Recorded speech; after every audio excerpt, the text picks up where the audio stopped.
So Harjit, thank you for waiting this afternoon or your evening there, and we'd love to hear from you now. Thank you very much. Thank you. Pleasure to be here. And can you hear me? Yeah, the sound is good. Thank you. Okay. So the benefit of being the last is that I'll have to speak less because a lot of points that I wanted to cover have already been covered by previous speakers. Nevertheless, let me try and highlight some of the points that I want to make here.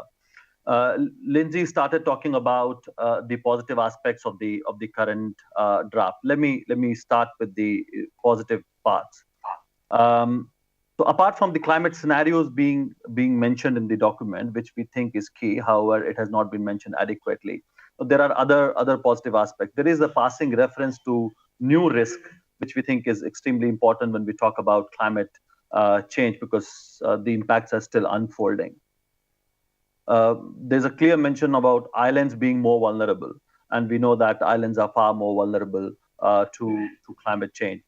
We see that the word environment has been mentioned several times and appropriately at all these places. Now, integration has been mentioned, but when you talk about how of integration, I think that's where the miss is.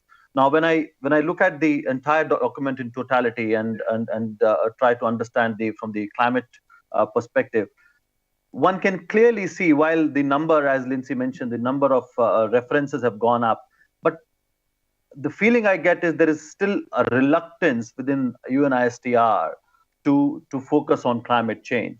I don't understand if it's a territorial issue or whatever, and one can get quite surprised when IPCC has not been mentioned. I know Lindsay mentioned that, but I would like to underline that point.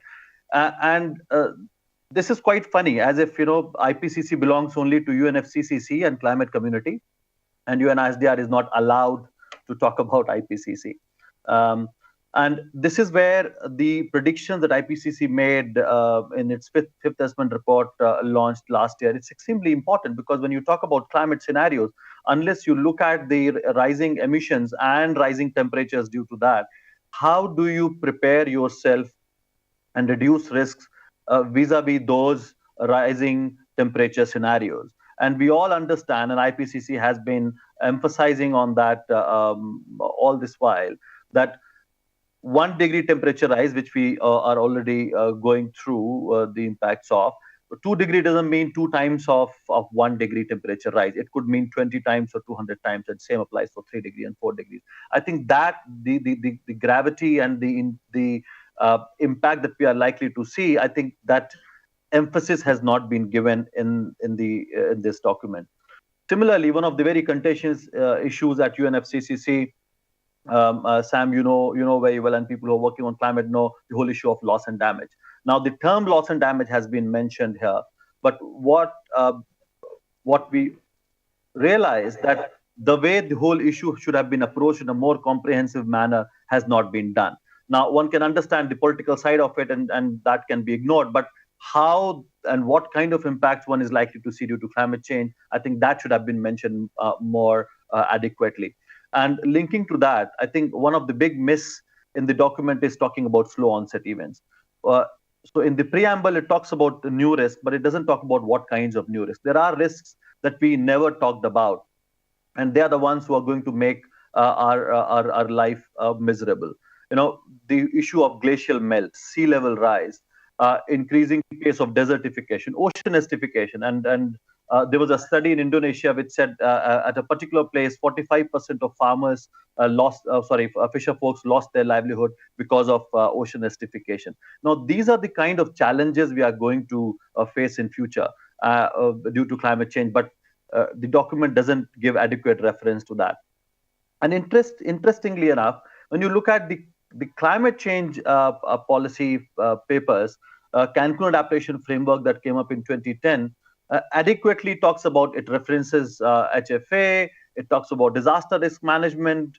In fact, the new Warsaw International Mechanism on Loss and Damage that came up in 2013 talks a lot about disaster risk management. In fact, we are fighting a different battle there, that loss and damage does not only mean disaster risk management. In fact, disaster risk management is very much part of adaptation and DRR, and not really about addressing loss and damage. That's a different story.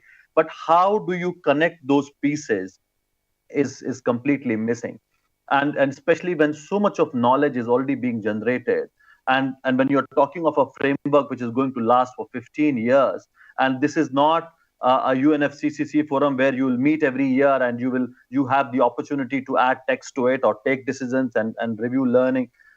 There are not enough systems in place within UNISDR where you can bring those changes on board, and especially when you know some of these challenges and issues that we are grappling with, there should have been adequate reference to that, and that's my message to the policymakers and negotiators who are still working on it. Lindsay talked about the finance piece.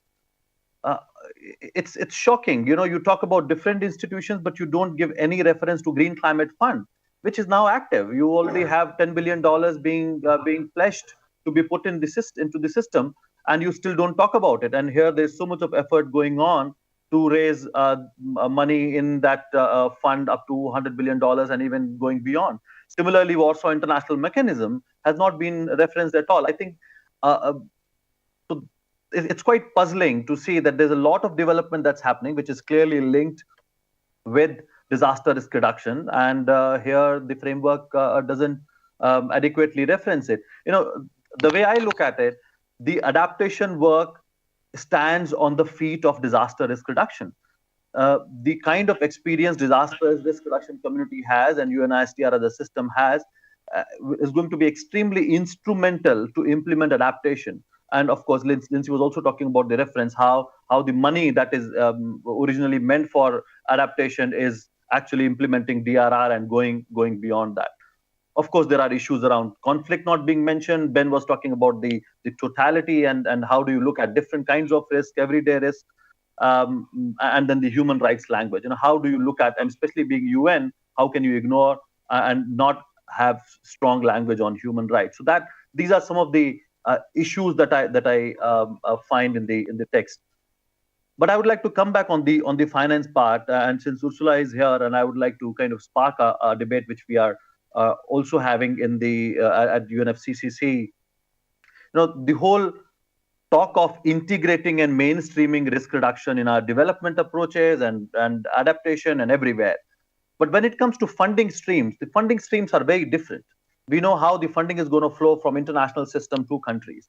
So on one hand, these streams, and it has still not been resolved, and we know at UNISDR level, the issue has been now punted to financing for development workshop that's going to happen in July in Ethiopia. So on one hand, we don't deal with different funding streams. On the other hand, there's a demand, particularly from the climate side, where it's more of an obligation to show the incremental work a country would do when it comes to adaptation. And for example, a donor country can say that we are not going to fund activities which are purely developmental and from the climate fund. We would rather give you money which is only linked with adaptation. Now, how do you do that? How do you do at the national level? So as a finance person, if I'm a finance minister in a developing country or from a planning unit, planning commission, how do I resolve that? I think that becomes quite a bit of challenge on how do you look at different funding streams. And then there is so much overlap that's going to happen. You talk about activities like early warning systems. I'm trying to get down to nuts and bolts here. When you talk about early warning systems, cyclone shelters, you talk about protecting water supply and so many things which are developmental in nature, but of course have DRR and adaptation element to it. So how we are going to get resolved these issues when it comes to funding and also accountability on the part of developing country. Now, can I ask you to wrap up the last point or two? Sure. And another thing, and I can probably come back to it from UNISDR's perspective, and I would say go back to my first point where I see UNISDR being there's a reluctance or being more defensive in talking about some of these big issues. One gets a feeling, of course, there are questions being raised about their existence. They say, what UNISDR has done in the last several years. I know even UK government has been quite critical of their role. I don't know what other factors are playing out, but I do see that UNISDR can play a very important role when it comes to looking at risks in a more multi-hazard framework and multidisciplinary, and they did emphasize on that. And somewhere one doesn't see that confidence from the UNSDR side and in this framework to say that yes, we are there, we have that grassroots experience, we have decades of experience and relationship at the national level to actually bring some of these pieces together and have a more comprehensive approach towards risk reduction and linking it with the adaptation processes and some of the long-term resilience work. I think I'll stop here. That's great. Well, lots of points there too. So thank you so much, Haji, and particularly sort of, I mean, actually, I think it's a theme that's echoed through this sort of linking the DRR development and adaptation agendas, adaptation standing on the feet of DRR. I thought was nice, and how much does that resonate in the conversations of Sendai, and recognising the limitations. The political economy is clearly being played out within the UN and between member states as well, but going beyond that in terms of the reality of the implementation. So I am very open to questions and observations. Now, when people speak, could they perhaps say their name and any institutional affiliation and be brief, please? So this lady here first.